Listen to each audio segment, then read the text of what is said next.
Hello, Sarah. Hi, Michael. We are live now. We're live? We are also learning to keep our microphones close to our mouth because Michael Yes. does all the editing, and it's not fun when the acoustics are all over the place.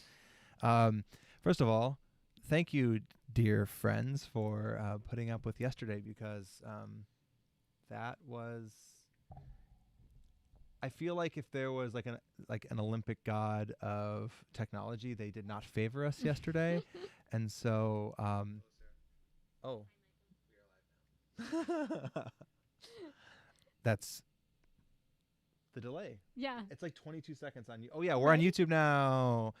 Yep. Yay. My computer just decided to start playing it as we were Cool. talking. So, If you're watching this on Facebook, follow us over on Instagram or on YouTube. Oh, I gotta turn this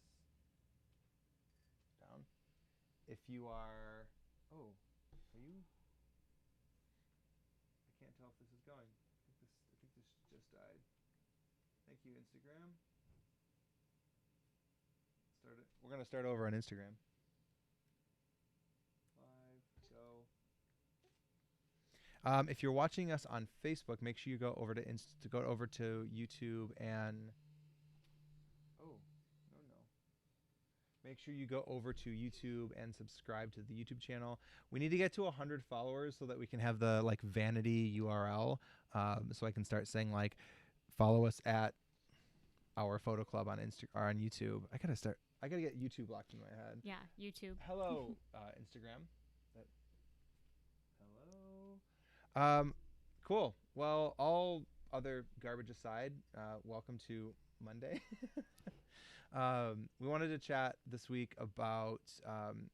So it's April 13th now, and we are about to be starting to think about what it looks like to come out of our slow season and into our busy season. Personally, our busy season is wildly busy. You know, I think during the pandemic, we shot 150 portraits last year. That's a lot to manage, and so in that, I'm not going to have a lot of time to be doing some of this maintenance work that I do now in 3 or 4 months. So what can be done now to set us up to be as smooth and have a positive experience for ourselves and also our clients now, or sorry, in during the busy season. And Sarah and I have been talking a little bit off the air about this, but I guess we'll jump into the first thing, which for me, every single year, Brooke and I do at least one, if not two, big styled shoots every single season. And these don't have to be some sort of like big, like, with like multiple vendors or anything like that. It can be as simple as something that we do that sets us up for something creative and experimental for the next season.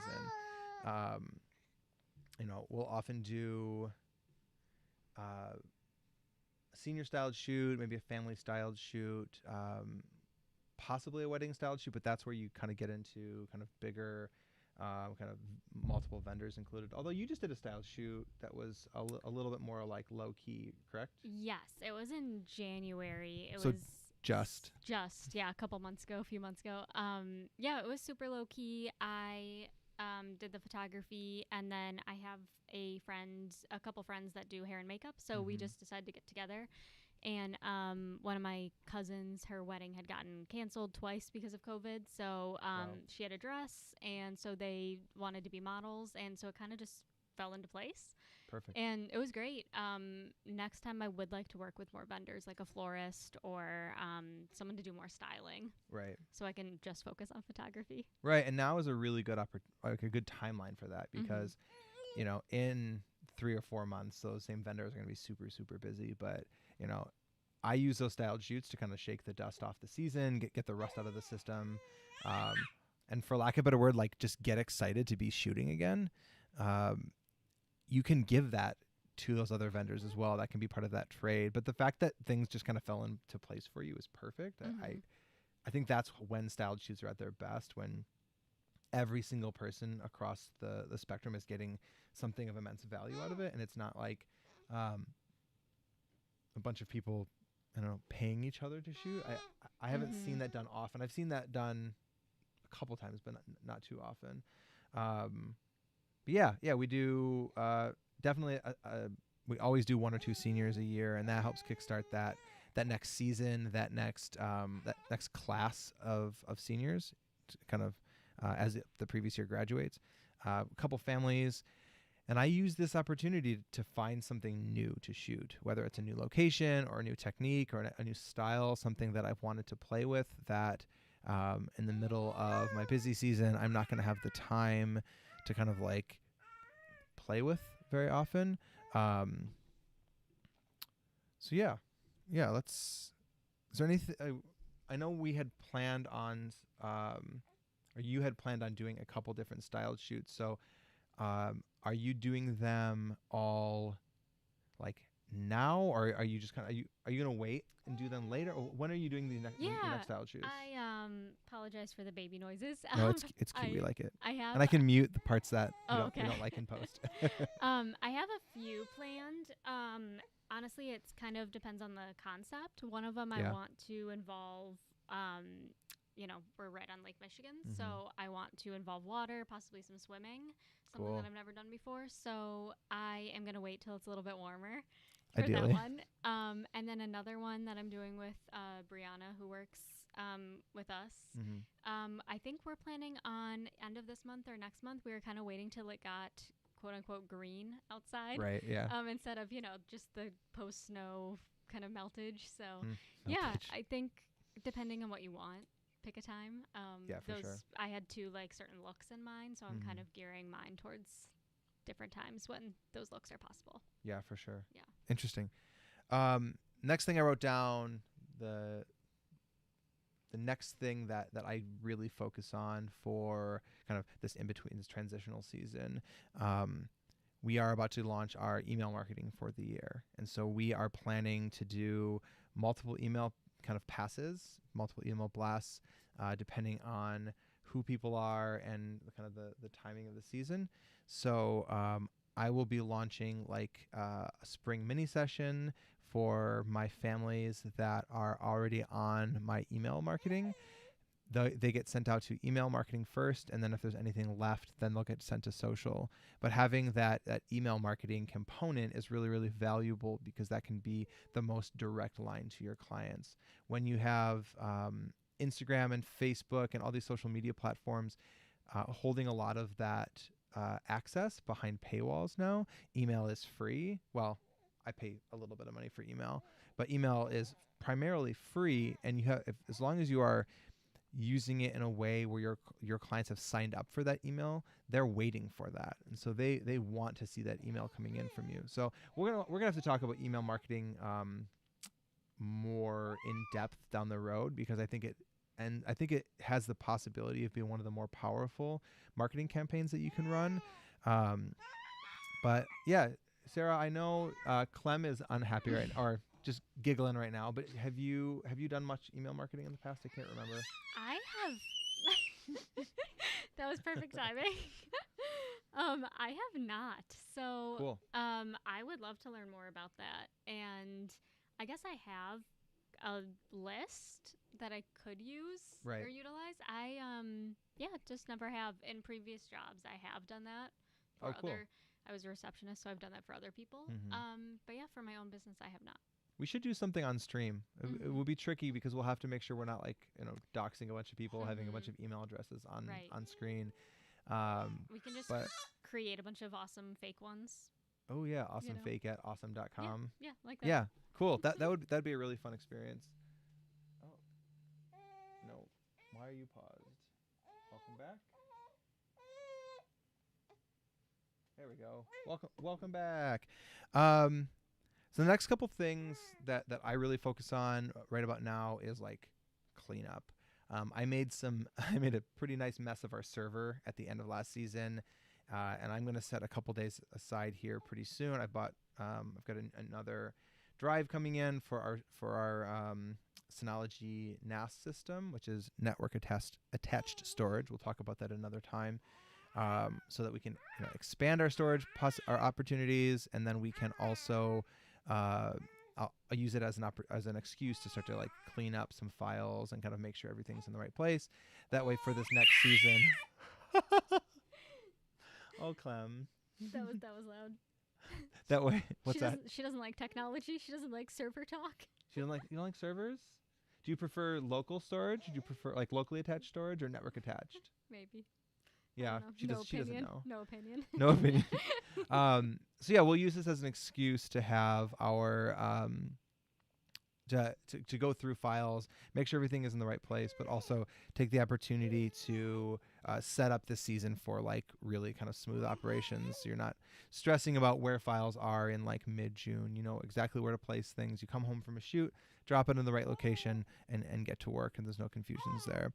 And Sarah was mentioning earlier that, or not live, but she was mentioning before that she also goes through and kind of cleans up her cameras. I try every year. I often mean to, and it's one of the things that kind of gets put on the back burner all too often. Fortunately, I just bought like a brand new camera and 2 new lenses, so those don't need to be cleaned. But yeah, you know, at the very least, go through and take stock of everything. Make sure that your lenses are cleaned off and you know, nothing's broken. You've got enough batteries, enough cards. I think that's really valuable. Again, all of this is to set you up so that in 3 or 4 months, you're not like scrambling, trying to find something mid-season when something falls apart. And the last thing I wrote down was just this idea of setting up a kind of a grand vision or a grand plan for the year. And for me, that comes into the styled shoots, it comes into the server maintenance as well. But looking at your entire season and just planning like, what are we going to do now that can pay off for us in 3 or 4 months? And so often that is a creative new technique, new process that you haven't played with before, so that mid-season you've got like a rock solid new technique that you can pull out and kind of be excited about mid-season. It's often also a new location. I mean, this is now that it's getting a little greener out. It's when we start going out on hikes as much as possible, trying to find that new location. I'm amazed how often photographers are surprised that we spend so much time scouting, and I think that is a skill that might be under appreciated. I mean, how many times in communities have you seen people posting like, where is a good location to take a couple here or a family here? My default answer to that is always like, go find one. I know that sounds mean or reductive or like I'm not trying to be helpful, but I think it's personal. It depends on the family. Do they want to take a long walk? Are they not up for that? Yeah. You know, I think it depends. So a good location to you could be completely different to someone else. For sure. Yeah. Which is why we spend so much time scouting, because you know, I don't want to have like just 2 locations in mind.